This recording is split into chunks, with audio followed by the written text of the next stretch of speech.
Frequently when I'm working with people, whether it's people who are overcoming addictions or their family members, they want to know why things don't get better faster. And I got to tell you, it is completely understandable. In order to get to the goods, in order to grow and overcome and get where you're trying to get in life, whether it's about addiction or anything else, you're going to go through some rough times. But if you can change the way that you're looking at those difficulties you're going to incur, it's going to make it all that much easier for you to overcome them. You're going to be 1,000 times more committed to it. And you're not even really going to see those things as problems anymore. It's all about a mindset shift.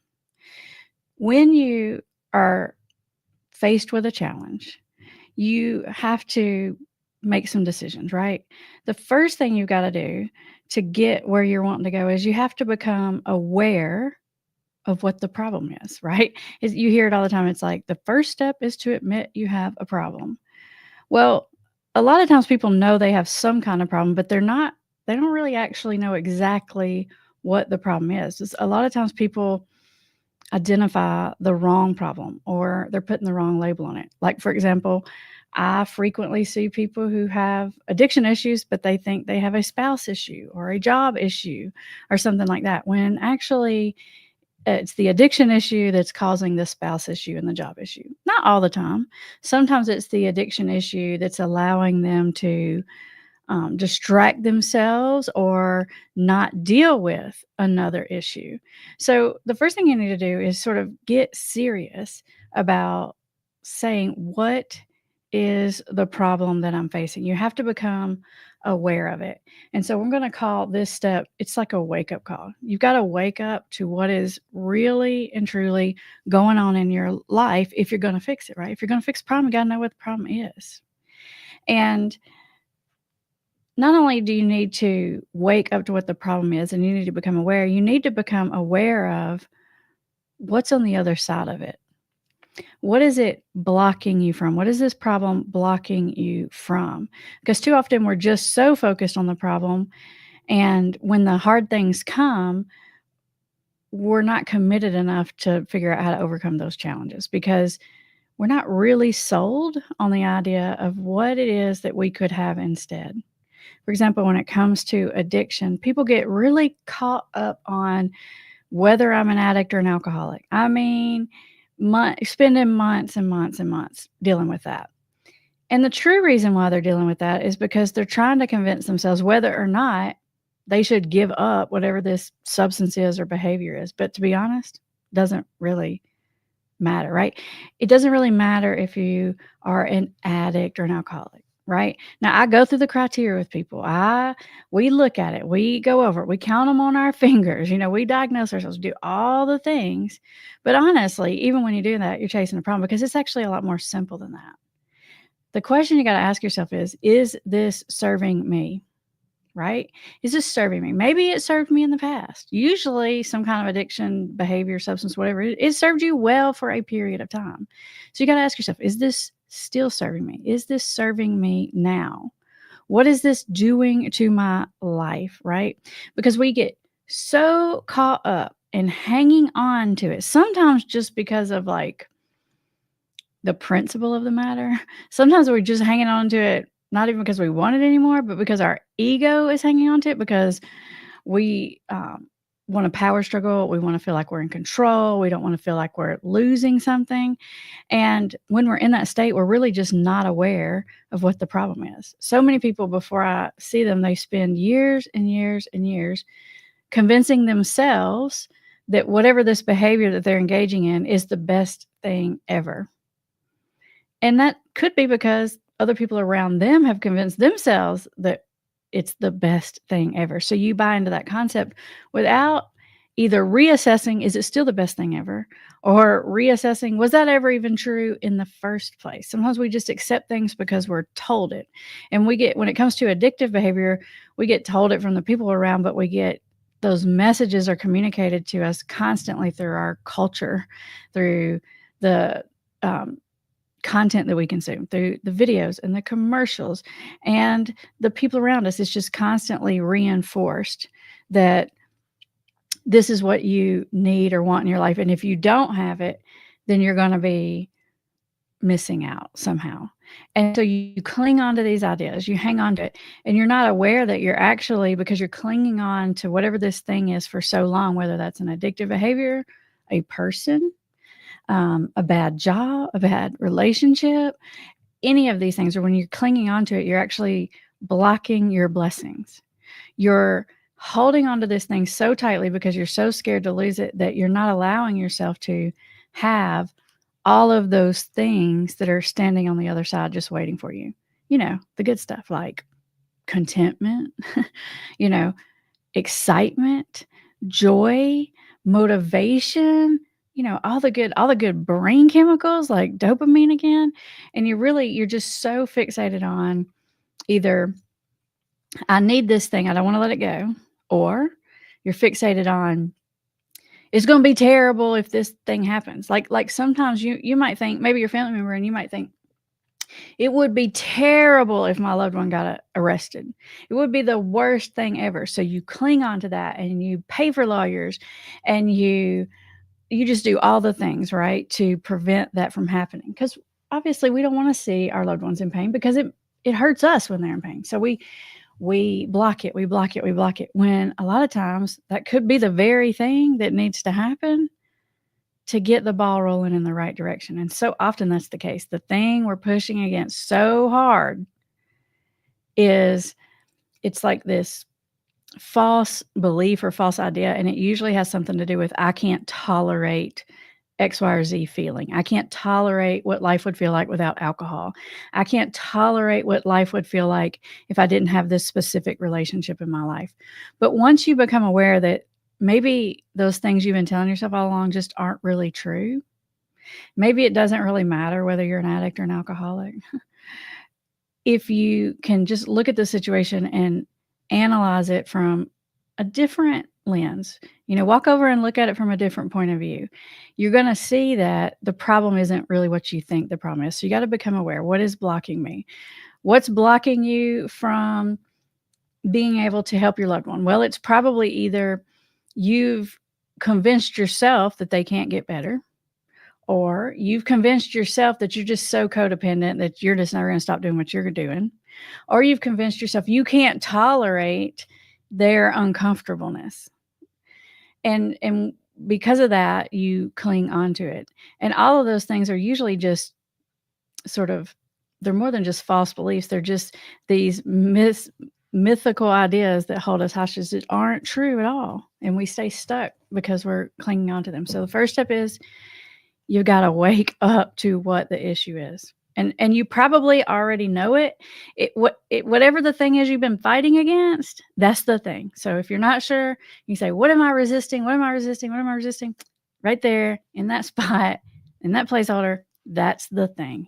It's always the thing that you've just been resisting the most for the longest. That's it. Once you wake up, the next thing that you have to do is you have to make some decisions.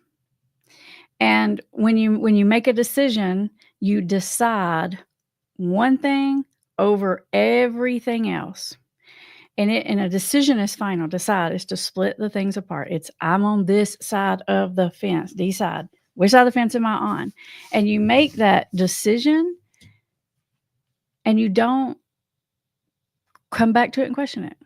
When when you go to AA meetings and stuff, they say just for today. And I can see where they come from with that, right? Like you're breaking it down into little chunks is what you're doing that feel a lot more manageable. It's the same thing as, you eat an elephant one bite at a time.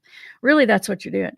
But it can be confusing when you're saying one day at a time, because a lot of times when people are saying that, what they're doing is they're leaving their options open. Well, I'm going to be good today, but I could change my mind.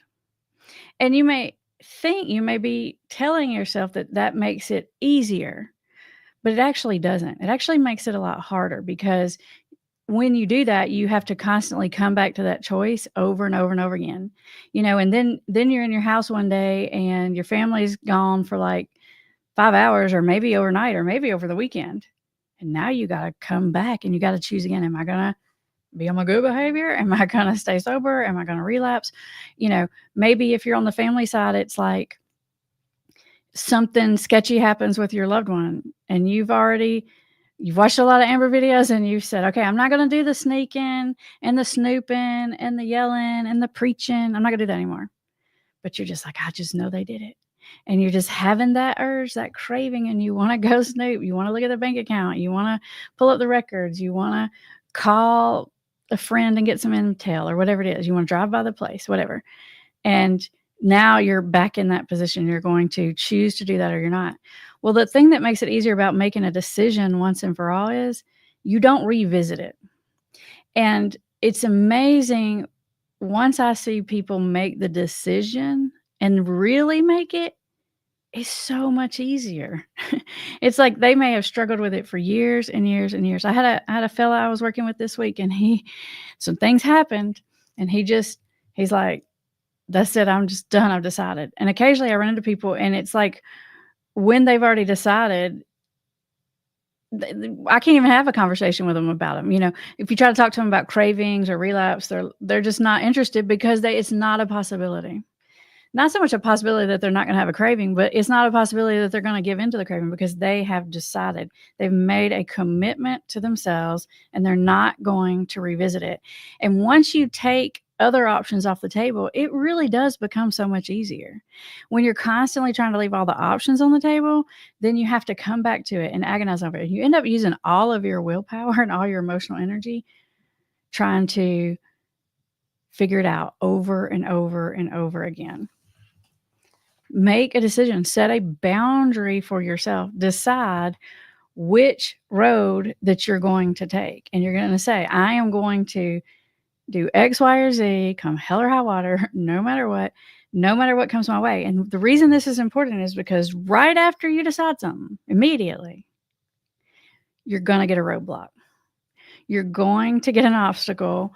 A curveball is going to get thrown right in your face. I mean, it was already hard enough. You already knew it was going to be hard. But immediately some new challenge gets placed in front of you. And if you're wishy-washy on your deciding, you know, maybe you went to treatment, maybe you got sober and you're like, I'm going to stay sober, but you get out of treatment and you find out your dog died, right? You get out of treatment and you found out that your girlfriend left you while you're in treatment. You get out of treatment and you found out you lost your job because you went to treatment. I mean, big obstacles, big hard things can get thrown your way. And in fact, you can pretty much bet it will get thrown your way. And if you've left yourself the wiggle room in there, guess what's going to happen? You're going to take the out because you've left yourself the wiggle room. If you haven't done that, when you face those challenges, it's not even going to occur to you that you could go back in that other direction. You may feel frustrated with the challenge. You may not like the challenge, but you're going to immediately, all of your energy is going to go into solving whatever challenge that is that's put in front of you. Because you've decided, you've cut these other choices off, and now they're not available to you anymore, right? And so there is no other choice but to move forward, which frees up all of your energy instead of will I wanna. It's okay, what do I got to do next? What's the next step? How do I put one foot in front of the other? And all of this stuff is really hard work. But no one ever did anything great while they're comfortable.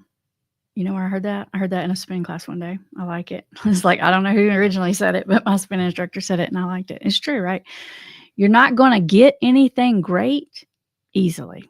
It doesn't work that way. I like to think of it like, if it's a seed of change, think of it like a seed of a tree, right?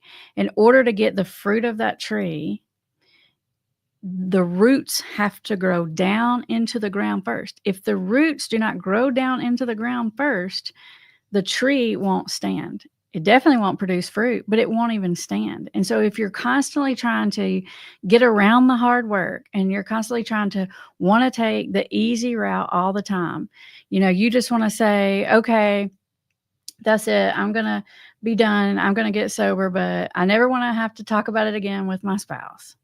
And I Never want anyone to bring up what I did. And I don't wanna have any issues because of all the legal trouble I had. I don't want any of that to stand in my way of getting a job. That's irrational, right? It's unreasonable. And what happens is when you are thinking that way, when your mindset is that way, that it should be easy, not only are you likely to just fold under the pressure, but what happens is you start to feel sorry for yourself almost immediately, right? And then you build a resentment. And then you use the resentment and the feeling sorry for yourself as the reason to make the bad choice. Instead, if you can look at these challenges that are being put your way, I just want you to literally imagine that you're growing the roots into the ground that are going to hold you steady and bring the fruit of your life that you are looking for. And realize that no matter what, you're not going to go back to blocking your blessings. If you've been stuck, you're probably stuck because either you're not done growing, you're actually not really stuck, you're just growing, right? It feels like it's not working. Like, for example, when I first started this YouTube channel, it was hard, okay? Like, really hard. It was over a year before I had 100 subscribers, and probably half of those people were, like, people that were just in my life that I harassed to subscribe to the channel. Like your friends and family, your coworkers and all that, right? It felt like it wasn't gonna work. It wasn't easy, right? It Not only was it not easy because there were so many skills to learn, so much to figure out, all of which I had no knowledge of. I wasn't techie whatsoever. Had to figure out all the technology, all the algorithms, all the things, like video equipment, all the stuff. But it wasn't working, and the people around me thought I was crazy, right? It was draining the resources of my business. It was draining the resources of my family. It was causing a lot of tension and stress in our practice. We lost people over it, people that we like, because it seemed ridiculous, but I had already decided. It was happening, right? And there were times when I questioned myself and I'm like, no, I'm going to do it. It's happening. It's happening. And sometimes you just got to make a decision and you've got to stick and you've got to move all the way through it. And then when you get on the other side of it, what ends up happening is you look back at all those challenges and you're like, well, I needed that. I had to have that. If I didn't learn that lesson, then I wouldn't have got to this point and I wouldn't have learned this lesson. And if I wouldn't have got to that point, I wouldn't have met that person. And if I wouldn't have met that person, like when you get on the other side of it, you can look back and you can see why the path that you took was necessary. You could see why it took you 5 times of going to treatment. You can see why you can see why it wasn't working for you.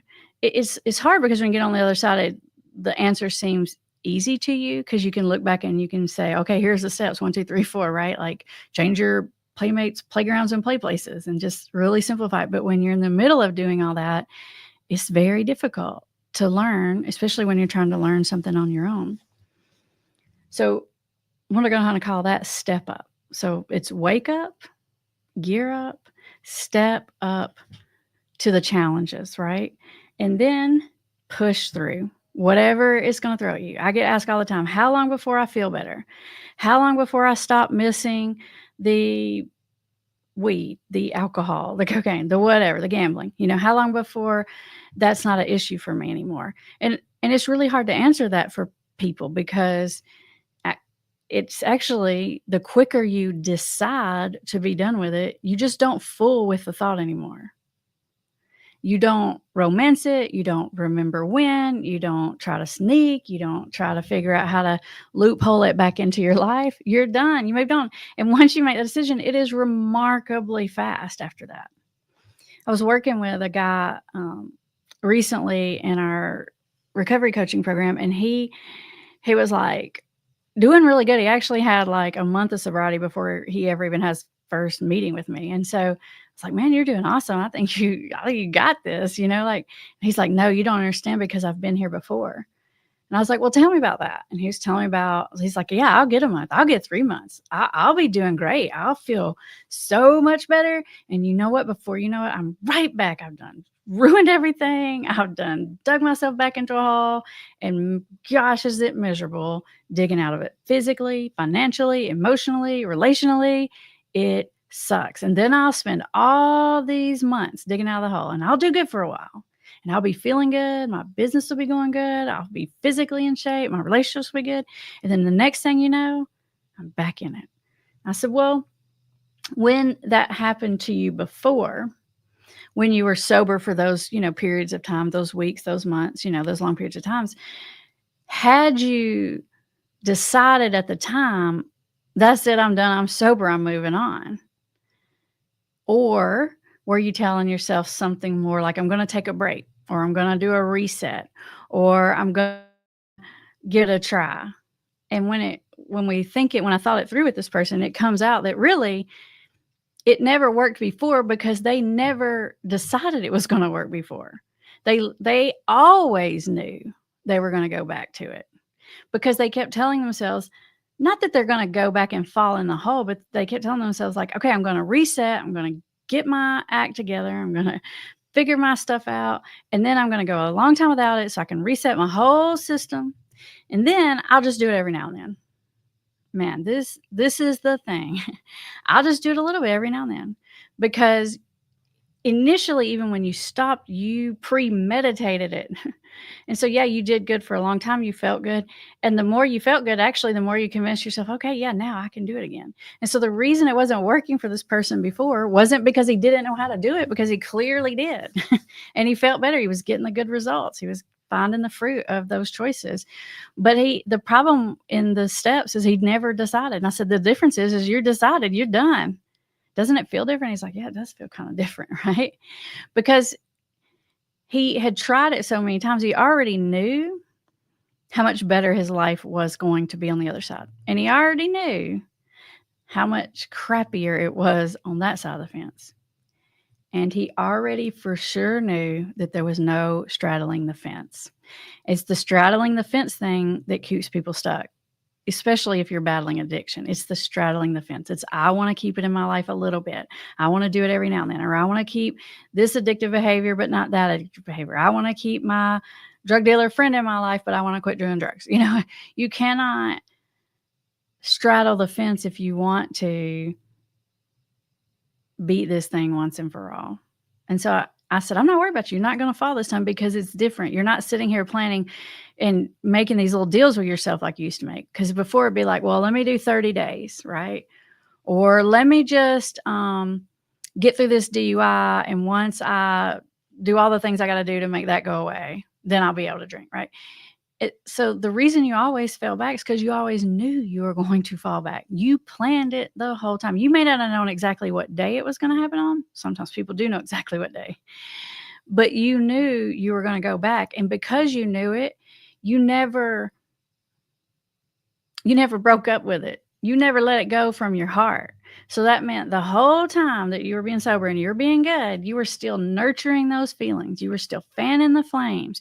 You were still remembering when. You were focused on how you were missing out now. You were looking for how life's not as good as it could be and how other people get to do it and you can't.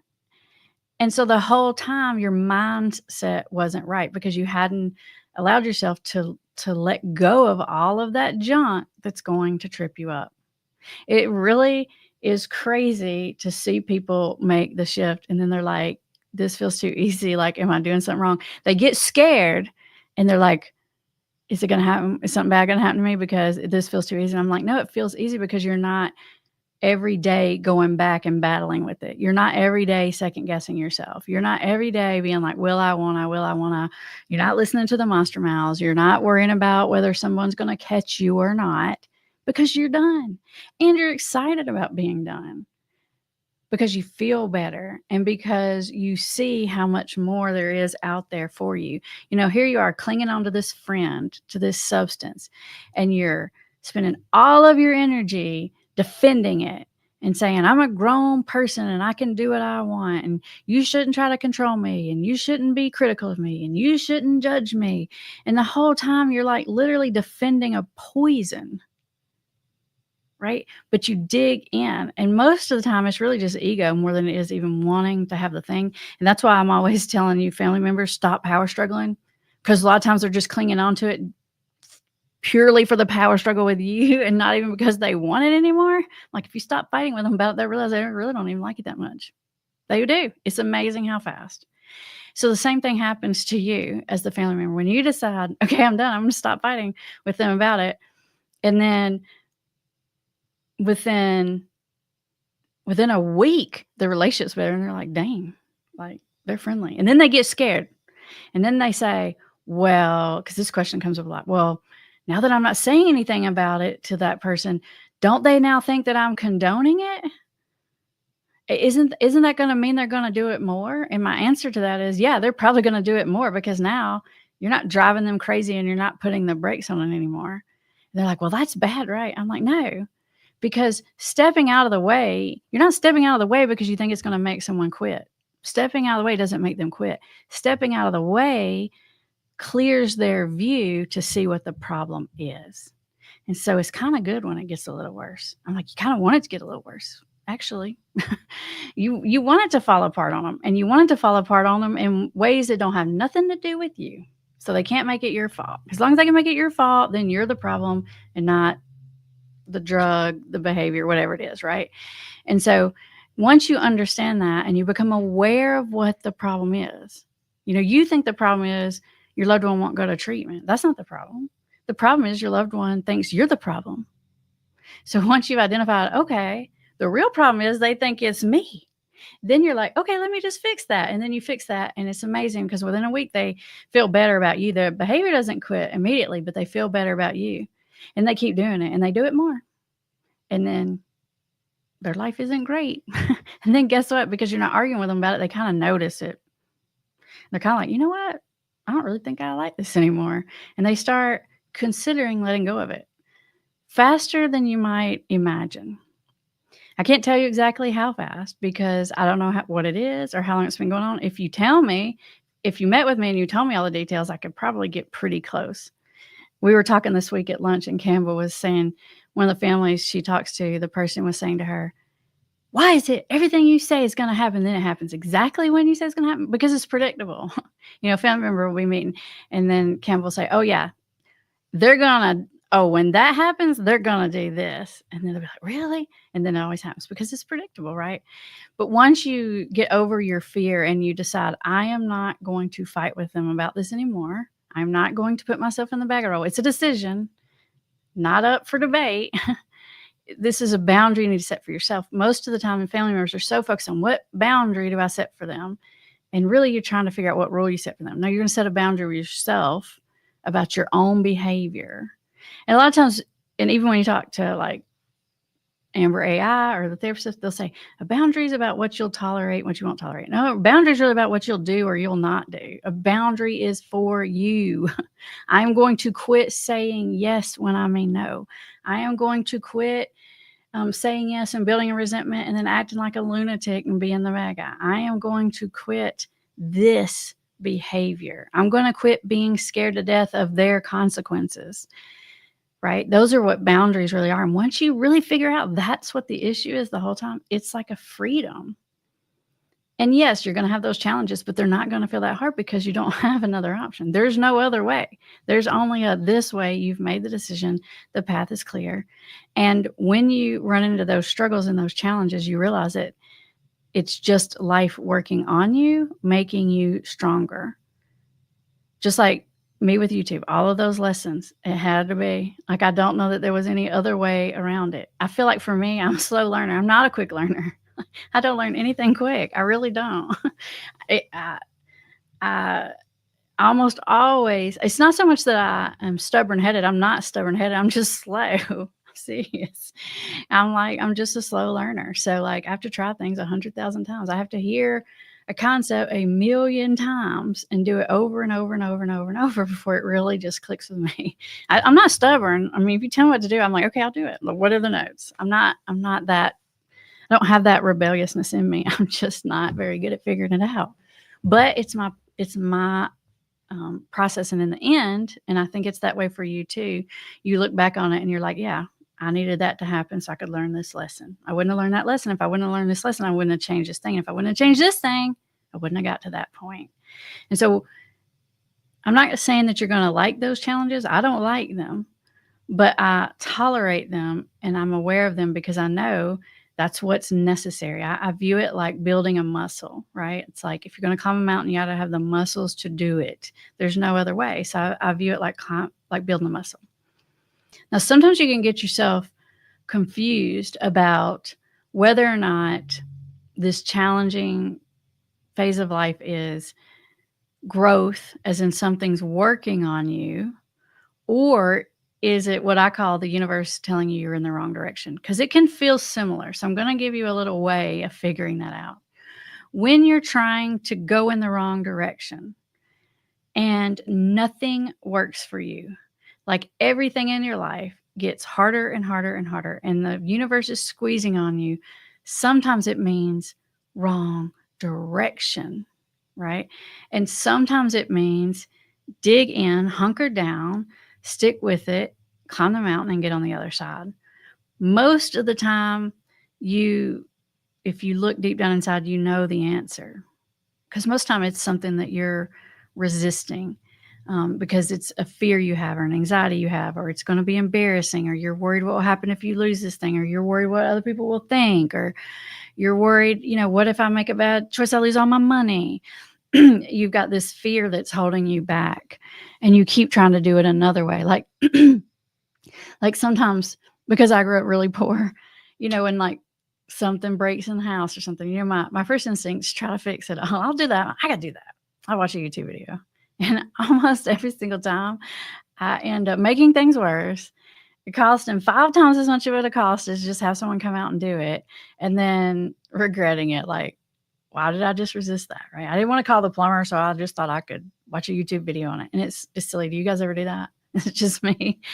And then you're like, why did I do that? Because now I paid all the money I paid for all the supplies. I paid all of my time. I made it worse. And now I'm still going to have to pay the plumber, and I'm going to have to pay more because I made another problem, right? So that's what I mean when I say sometimes you're going in the wrong direction and sometimes you're just getting through it. Early in recovery, life can be hard. The first couple of weeks, you feel physically bad. Your brain chemicals are changing.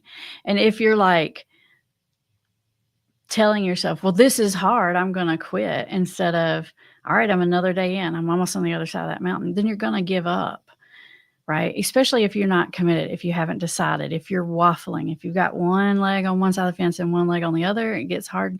You're going to fall on the other side. If you don't pick a side, it'll get chosen for you. And it usually isn't the good side. Sometimes it is, because sometimes your family or the law or someone else steps in and they say, oh no, you're going to be sober. And here's how that is going to happen. And actually that's a good thing when it happens to you. If you don't decide, either the addiction's going to decide for you, someone else is going to decide for you, and then you lose that power, all because you're resisting it, knowing the whole time you're making the wrong choice. How many of you know it the whole time you're doing it? I do it. You can literally be in the middle of something and knowing the whole time you took the wrong street when you're driving on the street. You're handling it wrong. You're making the wrong choice, but you don't listen to your gut, right? That's the wrong direction feeling. The other feeling is, okay, this is hard, but I'm going to do it. It's similar but different. And once you can figure those out, you can make decisions better. You can look at the situation better. You can change your mindset about what's going on. All right, we are about to get to the point we're going to take some questions and some comments and get some feedback from you guys. Bree is back there being our moderator. So if you have a question, put some question marks or something in front of it, or write the word question or something. It just helps us to see it easier. And Bree's going to scroll through those and find us some we're going to answer. And while you put those up there, I'll tell you, as always, there are resources in the description. Amber AI is out. Strength-based coaching. There's every kind of resource down there. So just check all that out in the description. And I'll tell you a good story while we get our comments. I got a message this morning from someone who has been in recovery coaching and had made some changes and had to make some really big decisions all at the same time they're overcoming an addiction. It was challenging, but they dug in and they decided, and it was like amazing. Once this person made these hard decisions, it was literally like I could see a weight lifted off of them. It was like 1,000,000 pounds are off their shoulder. They were excited. They weren't even telling me about the addiction is hard anymore because they had a whole new thing in it. And when we look back at it, me and this person, we realized that the addiction was really just their effort at trying to hide from these decisions the whole time. Right. And so when we removed that addiction at first, it was hard. And this person was telling me every day, it's freaking hard. I don't think I'm going to make it. Like, I don't know. I don't know about this, Amber. Like, what am I going to do? Like, I don't think I'm getting through this weekend. They were telling me this. And then once they made this other big decision, it was over. Like the struggling, the cravings. I'm not saying it was completely over, but it wasn't. The volume on that struggle went down to about 5 instead of about 95. Is because they were just distracting themselves the whole time with that addiction. They were just having some decisions to make and having some fear about it. So they were just focusing on something else instead of doing what they needed to do. When you decide, you'll be amazed at. I'm not saying everything's perfect, but you'll be amazed about how quickly things start to shift in the right direction. Bree, give us some questions or some comments.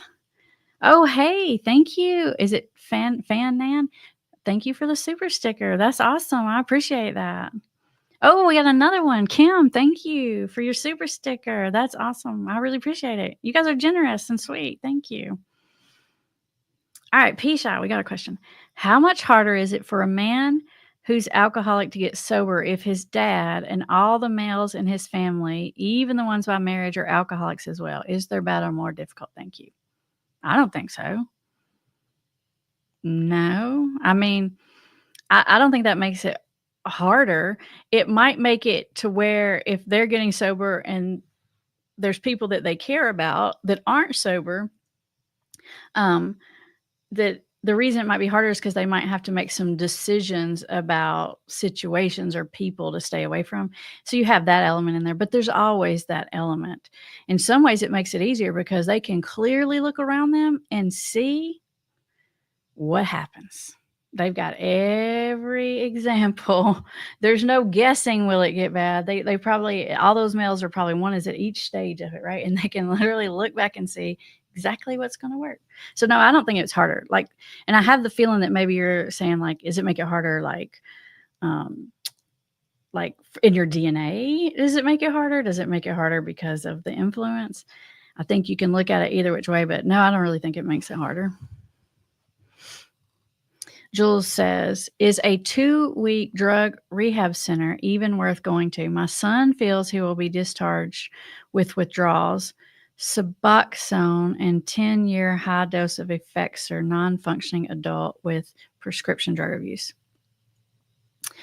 I'm gonna think about that for a second. I have mixed feelings about that, Jules. That's why I'm thinking about it. Would I like for the program to be longer? Yes. I do think a lot of times it's like the longer you're in there, it's just the more time you have to get your feet under you. So I agree. But I do think having 2 weeks away from it and 2 weeks of help is better than none. And sometimes when your mindset isn't right, you're like, well, I didn't get everything I want and it didn't work out perfect for me. And I didn't get all my 90 days and I didn't get the program that has the horse therapy. So I'm not going to go. That's the wrong mindset, right? When you decide, and you're going to use whatever resources are available to you. Because maybe they go to 2 week and then they go to sober living, or they go to 2 week and then they go to IOP or something like that. There are options. And sometimes this kind of thinking is really just a way of blocking yourself. It's just a way of talking yourself out of something. So would it be better if it was more? Probably. But if you're going to do it, you're going to do it no matter what. Just like if they're going to use no matter what. If they're going to get clean, they're going to get clean no matter what. So Teresa says, how do I get my son past this? My son has been struggling with bargaining for over a year. I stopped being the bad guy last year. Fantastic. Nice work, Teresa. So As always, I always wish I had more information to answer this better. I always just have to give you my best guess on here. Um, Sometimes with bargaining typically does go on, to be honest, at least a year. Especially if the bargaining really did start a year ago, it may feel like a long time, but it's actually not that long because people have to try all of their ideas more than once, right? It's let me try to get sober for 30 days and reset. Let me try to do less. Let me try the whatever. Let me try to smoke weed, not do that drug. All the tries. It takes a while to run through them because you got to run through them and you got to run through them more than once because there's always well, that didn't work because let me try that again. So there's that. And then sometimes it takes a little bit of a push, but and so that push could be their girlfriend says either you stop or you don't. The mom says I'm not paying for this time, I'm done, or you're not. Sometimes you need a little push. Now, if you get that push before you've done any bargaining, you might comply with it superficially, but you're not done bargaining. But if this person is really bargaining, they've really tried it, and that they have proven to themselves that doesn't work. Sometimes a little push actually is what they need. And like I said, that could come in various ways. That could come from a legal charge, from a relationship, from hitting bottom. So it's either they're not done or they just need a little push so they can choose the right side of the fence.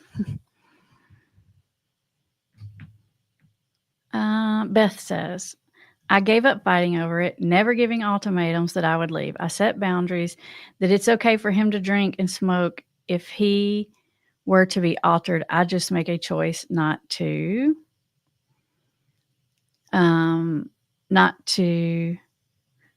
like be around him, I'm guessing. And you're saying he notices I'm more distant and carrying on my own and doesn't think it's fair. I've also set boundaries with myself to leave if it carries on.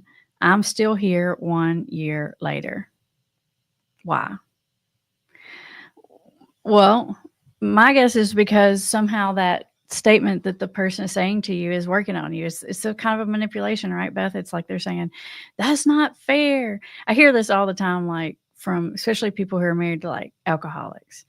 And maybe the spouse is just trying to be out of the bag of roll, and the spouse is like saying, okay, I'm not going to argue with them. I'm not going to preach at them. I'm not going to throw away the alcohol. I'm going to stop doing that. So what they do is they just go to their yoga class, or they go watch TV in another room, or they go read a book, or they go out with friends. And they kind of just keep some distance. And they're doing that for a good reason, because they know if they don't, they're going to get sucked in and not good things are going to happen. And then the alcoholic person will say, that's not fair. You don't even want to be with me. And they'll sort of turn that on them. First of all, you don't have to let that manipulation work on you. Like, don't let yourself feel guilty about that, because realize actually you're just doing the nicest thing possible, way nicer than yelling and screaming and ultimatuming, right? And you're still waiting on this person to wake up and change. That's why you're still there, because you feel like maybe it's going to change, and maybe it is. Are you hearing any change talk? Is it time for a little push? Like I would need to know more about it, because you're questioning yourself, should you leave or not? And my guess is you know the answer to that. Joanna 52 says, my husband says he gets drunk because he likes the way it feels. He has no desire to quit. Only reason he tries to ratchet it back is because I hate it so much when he's drunk. And eventual... Oh, there's not more? Okay, I thought there might have been more on that one. Okay, so I call this the big talk, Johanna, and it's like, it's just like the big talk, the cowboy talk. Oh, I like it. I'll just drink till I die. I'll never, whatever, right? It's the big talk, and it's not exactly not true. He does like the way it feels when he drinks, right? And a lot of the reason he likes the way he feels when he drinks, if he has an alcohol problem, is because he's in withdrawal when he doesn't, because his anxiety's up and his thoughts are going 100 miles an hour, and he doesn't sleep good and he doesn't feel good. So yeah, it feels good to have the relief from the bad feeling. And that's what a lot of people don't realize, is that good feeling you get is really just relief from the bad feeling that the thing is causing all along. That's how you get trapped, and especially with drinking. So he has no desire to quit, because at this point right now, you're being upset is the only consequence. And that's why it has to be consequences that don't come from you, because all they learn from that is that you're the problem. And when you step out of being the problem, they start to realize, like, man, I don't like this. I wake up feeling crappy. Or I make these promises to myself and I don't follow through. Or I'm not bringing my A game at work anymore. Or I'm not being a best parent. Like, once you stop being their problem, they start to notice all the other problems. And then they don't quit immediately. Then they move into bargaining. And they do the bargaining thing. It's a process of how people get there. Yeah. What else do we got, Bree? Lydia says, Amber AI is awesome. Hey, thanks, Lydia. I appreciate that. You are literally telling me what to say to my son, and it helped both of us so much. My son is in a dark place with anxiety and depression, as well as suicidal ideation. Is that all of it? Your advice is saving both of us. He's at a point where he regrets his lifestyle choices. He has an appointment with an addiction doctor next week, and he's closing in on deciding to get sober. Hey, that's fantastic, Lydia. It's not fantastic that your son is struggling so much, but it's fantastic that you guys are both moving in the right direction. And thanks for the positive feedback about Amber AI. It's one of the things I really like about her. Like, she'll literally craft the words. Because if you're like me, Lydia, sometimes I'm like, what are the words that I need? I don't know if that's my ADD brain or what, but she's super helpful with that. And if you don't like the words she gives you, you can say, yeah, give me some more choices, and she'll give you some more. All right. All right.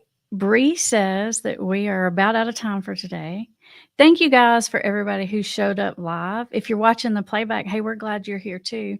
If you want to join us live, we're live every Thursday at 1 p.m. Eastern, and we would love to have you here, and you can be part of the conversation with us. All right, everybody. We'll see you next time.